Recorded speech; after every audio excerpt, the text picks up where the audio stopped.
Gadel 24 News, il est 19h. Merci de nous rejoindre pour cette nouvelle édition. Tout de suite, les titres de l'actualité.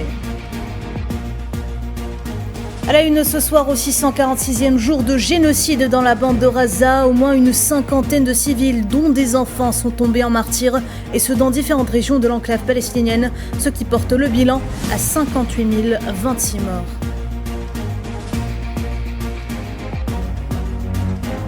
La défense civile syrienne annonce avoir maîtrisé les feux de forêt qui ont fait rage pendant 10 jours dans la province côtière de Latakia, ravageant quelques 100 km² de zones boisées selon les Nations Unies. Et puis on parlera tourisme ce soir. Un salon international lui est dédié au Palais des Expositions à Alger. Les jeunes pionniers du tourisme digital prennent leur quartier et misent grandement sur sa digitalisation pour valoriser les trésors touristiques du pays.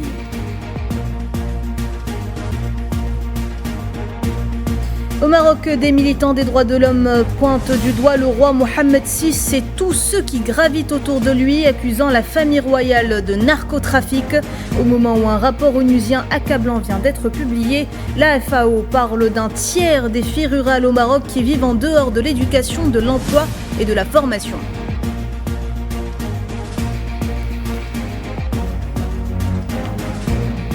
Et enfin, les nouveaux tarifs douaniers font toujours jaser. Le président américain Donald Trump a tenu à défendre sa décision. Les Européens craignent le pire, mais gardent l'espoir de parvenir à un accord.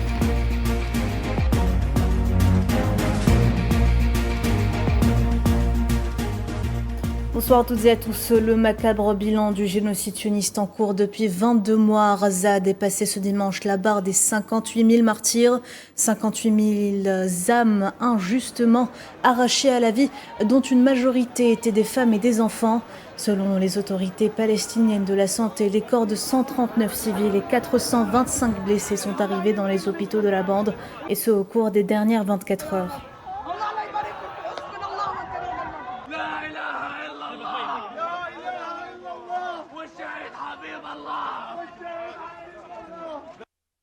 Et en ce 648e jour de cauchemar, au moins 31 Palestiniens ont été assassinés depuis l'aube, dont 10 étaient à la recherche d'eau.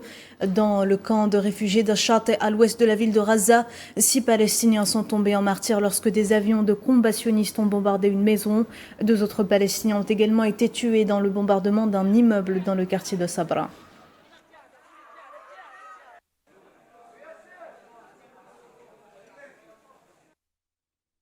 Le camp de déplacés de Nusayrat, une nouvelle fois ciblé par les missiles sionistes ce dimanche. Bilan, au moins une dizaine de martyrs, dont une famille entière de 9 personnes assassinées près d'un point de distribution d'eau. Les corps ont ensuite été transportés à la morgue de l'hôpital El Aouda, selon l'agence de presse palestinienne Wafa.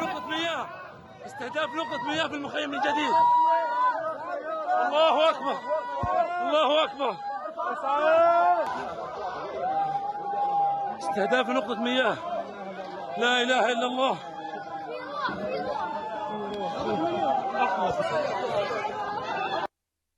Et alors que Gaza est littéralement coupé du monde, l'inquiétude chez les pêcheurs de l'enclave est grandissante. Et pour cause, les forces sionistes ont émis hier un avertissement prolongeant une interdiction totale aux nageurs, aux pêcheurs et aux plongeurs d'entrer en mer. Le but criminel étant d'empêcher tout approvisionnement des Gazaouis en produits halieutiques. Les détails, Sohila Kilal. Comme une épée de Damoclès au-dessus de la tête des pêcheurs de Gaza, le nouvel avertissement sioniste concernant l'interdiction totale de pêche est tombé tel un coup près. Ce matin, les barques étaient abandonnées sur le sable dans l'attente d'une confirmation. Seuls les plus téméraires ont osé s'aventurer en mer. Plus prudents, d'autres ont préféré pêcher sur la rive en lançant leurs filets. Le moins que l'on puisse dire est que l'atmosphère était lourde et l'inquiétude palpable. La mer a été fermée et nous sommes inquiets. C'est une catastrophe majeure pour la bande de Gaza, car tous les malades et les blessés mangent les produits de la mer faute de nourriture. En vrai, la mer n'est même pas ouverte complètement. Moins de 2 km sont ouverts à la pêche et seules les barques à rames sont autorisées et ne constituent aucun danger. Un avertissement qui sonne comme une alerte, un signe alarmant que la crise alimentaire dans la bande de Gaza va s'aggraver drastiquement. Même si la pêche n'est pas très bonne et que le poisson n'est pas foisonnant, en raison des limitations des périmètres autorisés, il permettait malgré tout de faire vivre les pêcheurs et leurs familles et garantissait un apport nutritionnel aux blessés de Gaza. Les blessés de guerre dépendent du poisson. Avec cette interdiction, une famine très sévère s'installera. Actuellement, il n'y a plus de nourriture dans l'enclave, à l'exception du poisson. Si l'ordre est appliqué, nous risquons une véritable catastrophe. Le poisson se fait déjà très rare et ne satisfait même pas un quart de la demande. Si la mer est fermée, il y aura une pénurie majeure de poissons. À chaque fois que l'on pense que le génocide sioniste à Gaza atteint le sommet d'atrocités, de sauvagerie et de cruauté, de nouvelles décisions injustes viennent prouver au monde qu'à Gaza, Netanyahou n'a aucune limite. Tout est fait pour mettre à terre les Gazaouis, mais c'était sans compter sur le courage et la foi de ce peuple résilient, prêt à mourir pour sa terre. Un mois et demi après le Madeleine, un nouveau bateau humanitaire, le Andala, va mettre les voiles ce dimanche vers Gaza pour tenter une nouvelle fois de forcer le blocus mis en place dans l'enclave palestinienne par l'entité sioniste. L'ancien chalutier de 18 mètres va quitter la Sicile avec à son bord 18 passagers originaires du monde entier, dont l'avocate palestino-américaine Houaïda Arraf.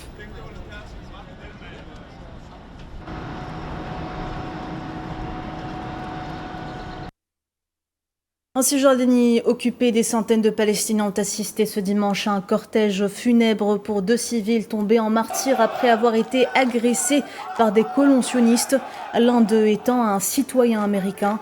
Les 2 jeunes hommes étaient âgés de 20 et 23 ans.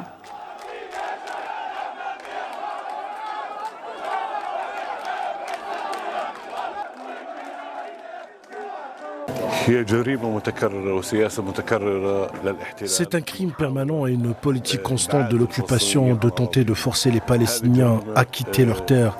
Le monde entier est témoin de ce crime dont souffrent tous les Palestiniens. Il s'agit d'un acte terroriste sans précédent contre nous les Palestiniens.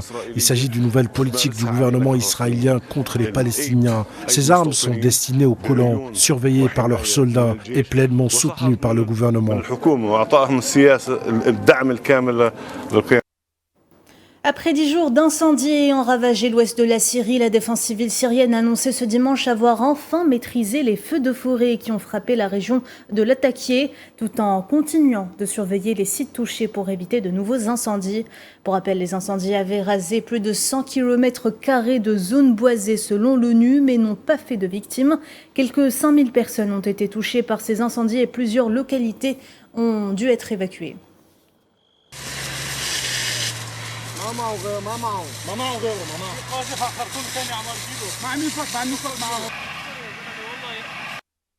Diplomatie, le ministre d'État algérien, ministre des Affaires étrangères, Ahmed Attaf, a reçu ce dimanche au siège du ministère l'ambassadeur de la République de Tunisie, Ramdan El Fayed, qui lui a rendu une visite d'adieu à l'issue de sa mission en Algérie.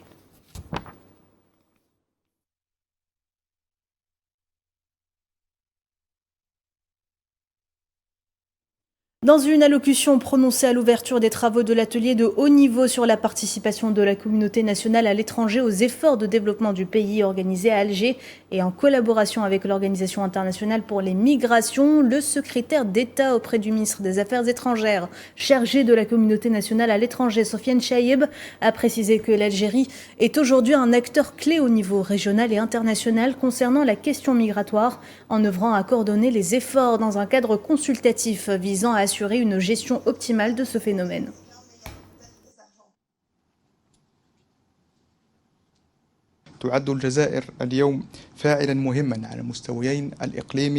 L'Algérie est aujourd'hui un acteur clé au niveau régional et international concernant la question migratoire, en œuvrant à coordonner les efforts dans un cadre consultatif visant à assurer une gestion optimale de ce phénomène. En la matière, l'Algérie plaide pour une approche globale, intégrée, coordonnée, solidaire, s'appuyant sur la plupart des cadres juridiques régionaux et internationaux relatifs à la migration, à la protection des droits des migrants et à la préservation de la dignité humaine. Avec cet atelier, nous sommes sur le point d'ouvrir un nouveau chapitre dans la coopération avec cette organisation. Et pour sa part, la chef de mission de l'OIM en Algérie, Lalini Virasami, a précisé que l'Algérie avait adopté une stratégie nationale visant à mobiliser ses compétences à l'étranger, et ce à travers plusieurs initiatives, soulignant que la communauté nationale à l'étranger joue un rôle majeur sur la scène politique et économique. De nombreux pays s'efforcent aujourd'hui de mettre en place des politiques plus inclusives, stratégiques et durables pour valoriser leurs apports. Et je souhaite saluer les efforts de l'Algérie à cet égard. Dans le cadre de votre stratégie nationale visant à mobiliser les compétences à l'étranger, l'Algérie a développé plusieurs initiatives notables, notamment le registre des compétences algériennes à l'étranger, mais aussi le Conseil mondial de la diaspora algérienne, ainsi que des partenariats académiques et entrepreneuriaux facilitant le transfert de savoir-faire et l'investissement. Cet atelier aujourd'hui vise à échanger sur des expériences de gouvernance migratoire dans le domaine de la mobilisation des communautés à l'étranger, de transmettre l'expérience de l'OIM et de développer avec espoir des collaborations futures ensemble, mais aussi de mettre en lumière des bonnes pratiques numériques globales comme le e-diaspora qui a été développé à l'OIM. Mais également, mon souhait est de voir aussi l'Algérie jouer un rôle beaucoup plus important au niveau mondial, surtout en ce qui concerne des cadres de discussion comme l'Alliance politique mondiale sur pour la communauté transnationale. Allez, direction le Salon international du tourisme d'Alger qui, pour sa 24e édition, a misé sur moins de files d'attente et plus de clics, prenant un véritable virage digital. Des dizaines de start-up algériennes y ont dévoilé des solutions innovantes pour réserver, voyager et découvrir l'Algérie autrement. Focus sur cette nouvelle génération qui révolutionne le secteur avec Maria Chouillard. Voyager à travers l'Algérie et profiter d'un tourisme authentique et d'une civilisation millénaire, slogan affiché lors de la 24e édition du Salon international du tourisme et des voyages, qui a ouvert ses portes samedi au pavillon central du Palais des Expositions à Alger. Un salon qui se veut une vitrine vivante du patrimoine et des paysages algériens. Cet événement majeur du calendrier touristique algérien a mis en lumière un acteur en pleine ascension, les start-up algériennes. Leur mission, rendre l'expérience touristique plus accessible en proposant des solutions numériques innovantes qui facilitent les déplacements et les réservations pour un marché national et international demandeur. Fennec Booking est une plateforme de réservation en ligne. Vous pouvez faire votre billet, votre hôtel ou votre transfert aéroport-hôtel depuis chez vous. C'est la première plateforme de réservation en ligne en Algérie. On est actif depuis une année. Fennec Booking a enlevé le problème de la devise et tout. Vous achetez la devise depuis dehors. Vous pouvez faire votre paiement depuis chez vous en dinars. Ces jeunes pionniers du tourisme digital en Algérie misent grandement sur la digitalisation pour valoriser les trésors touristiques du pays, dans le sud tout comme au nord. Ces plateformes ambitionnent de rendre le tourisme plus fluide et surtout plus connecté. On propose plus de 14 services, tous axés sur le voyage et le tourisme, allant de la billetterie à l'hôtellerie. On a même des services VIP qui me transfert aéroportuaire, transfert maritime, jet privé et yacht. Et tous ces services vont être accessibles via une plateforme mobile et un site web. Tout on facilite l'accessibilité à ces services. Tout va être accessible et surtout la transparence. Donc pour les prix et même le contenu, le programme, les voyages, les hôtels, tout va être détaillé. Et surtout, on facilite le paiement. Ces initiatives viennent répondre à une demande croissante, celle d'un tourisme moderne, personnalisé et facile d'accès, porté par une nouvelle génération d'entrepreneurs passionnés. Une dynamique qui pourrait bien faire du digital le nouvel allié du tourisme algérien. Au reste de l'actualité, le régime du Merzen continue à piétiner les droits de l'homme en refusant aux humanitaires et aux journalistes l'accès au territoire sahraoui occupé. Raoul Condé, membre de l'organisation non gouvernementale Cantabria pour le Sahara occidental, a souligné que l'interdiction faite par le Maroc aux journalistes étrangers, aux observateurs des droits de l'homme d'entrer dans la partie occupée du Sahara occidental est une indication claire du manque de respect des droits de l'homme sur ce territoire. À noter que mardi dernier, les autorités d'occupation ont d'empêcher Raoul Condé et 2 autres journalistes d'entrer dans la ville occupée de l'Aïoun, et ce dans le cadre d'une mission visant à documenter les événements, ce qui porte à 330 le nombre d'observateurs internationaux interdits d'entrer sur le territoire depuis 2014.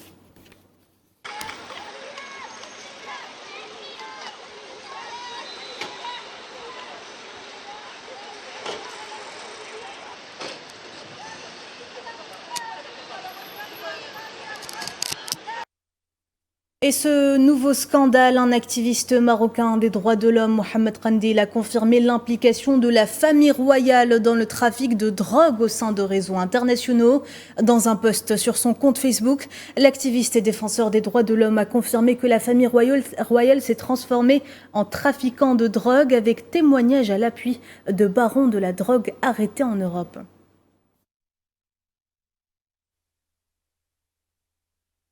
Dans un pays dirigé d'une main de fer et géré par la logique du butin, il n'est plus surprenant que l'État lui-même se soit transformé en trafiquant de drogue.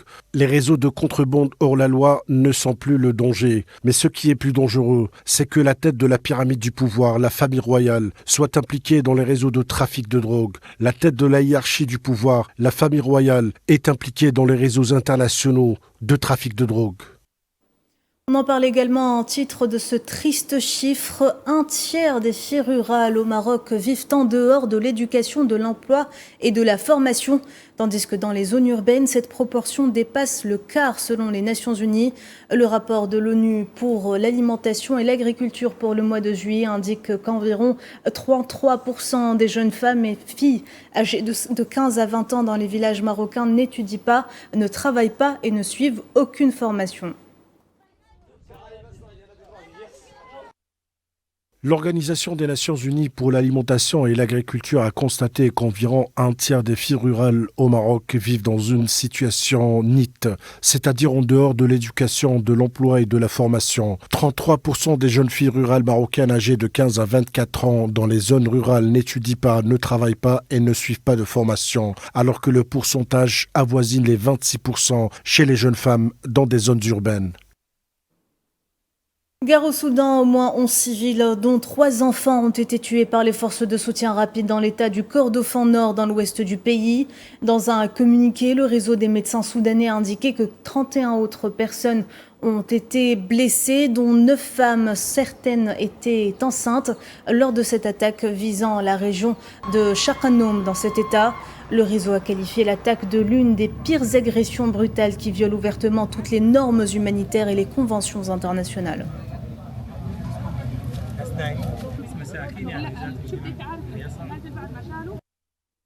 Crise en Libye, la mission d'appui des Nations Unies dans le pays a lancé ce dimanche des consultations politiques pour permettre aux jeunes d'exprimer leurs opinions, leurs préoccupations et leurs recommandations. Selon un communiqué de la Manul publié sur son compte Facebook, les jeunes Libyens peuvent à présent s'inscrire sur sa plateforme numérique, et ce pour participer à des sessions de consultation virtuelle via Zoom qui discuteront à partir de mercredi après-midi des options et des recommandations formulées par le comité consultatif de la mission onusienne sur le nouveau plan de règlement pour le pays.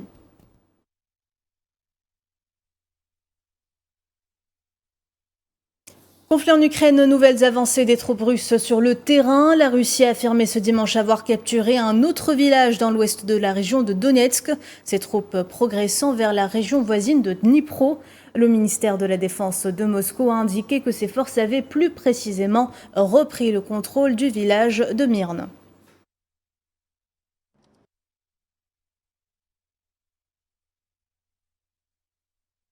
Et alors que l'Union européenne intensifie ses aides à l'Ukraine, le Premier ministre hongrois Viktor Orban a déclaré que Kiev avait déjà perdu la guerre contre la Russie, tout comme l'Europe, précisant que personne n'avait le courage de l'admettre et d'en tirer les conclusions nécessaires.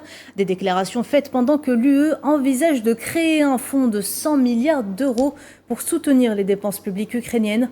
La Hongrie a toutefois exprimé sa ferme opposition à cette proposition, critiquant l'Union européenne pour avoir dépensé des sommes considérables dans ce qu'il a qualifié de guerre ingagnable, affirmant que ces ressources devraient plutôt être consacrées à des efforts diplomatiques en faveur de la paix.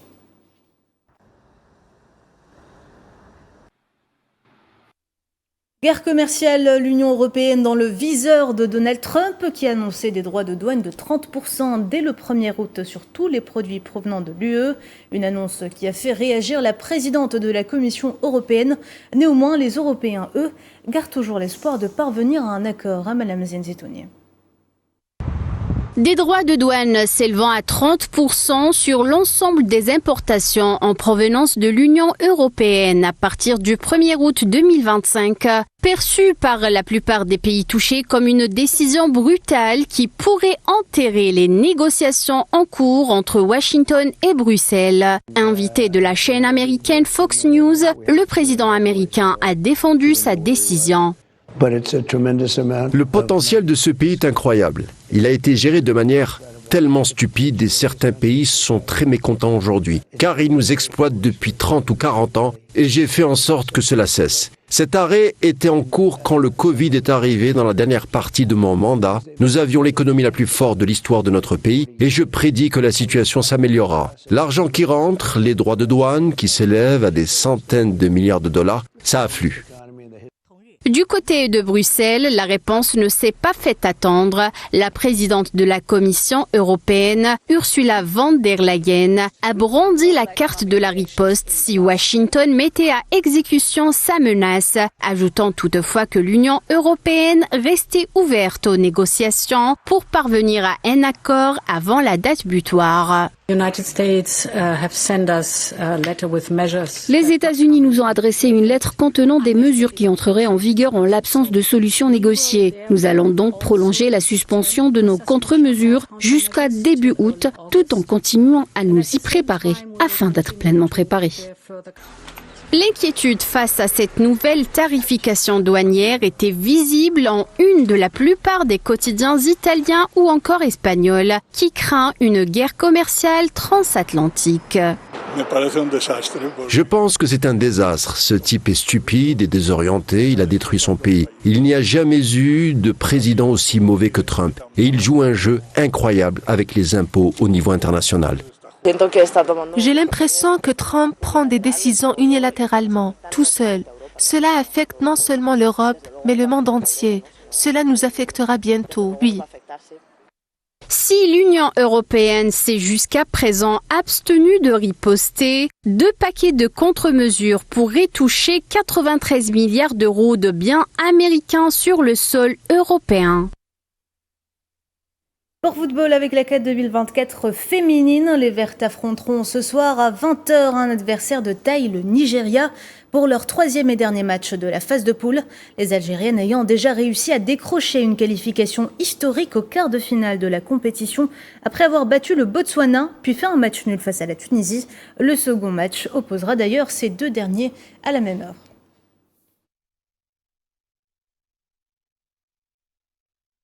Alger devient cette semaine la capitale du rire et s'apprête à accueillir la 7e édition du Festival d'humour Algérie à partir de jeudi 17 juillet à l'Opéra Boualem Bessaïh. Organisateurs, artistes et partenaires étaient au rendez-vous ce dimanche pour une conférence de presse afin de dévoiler le programme d'un festival tant attendu par le public algérien.